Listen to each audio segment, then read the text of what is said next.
Welcome to the Rim Break Rodeo. We hope this video helps. You start by signing into GitHub.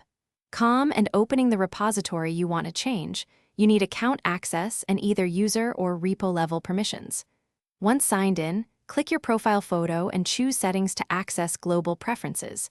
If you prefer repo level controls, open that repository and click settings there. Make sure you have admin or sufficient rights, otherwise you won't see toggles. Now, navigate to Code Review or Feature Preview sections to find suggestion-related controls. You're now inside the settings area. Scan code, notifications, or feature preview because different accounts expose settings in different places.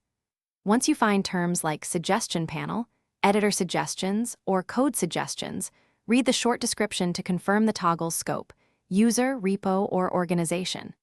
Click the toggle to disable suggestions. You may see an Apply, Save, or Confirm button, so make sure to finalize the change. If you changed repo level settings, repeat for other repos as required. After toggling off the suggestion panel, refresh the web page and reopen the editor or a pull request view to verify suggestions are gone.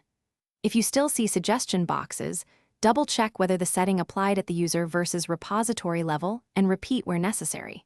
If problems persist, clear browser cache and cookies and sign out, then sign back in. Make sure no organization policy or browser extension is re-enabling suggestions. Once verified, you're done and the UI should stay quiet. Thanks for watching. Consider subscribing if we helped you.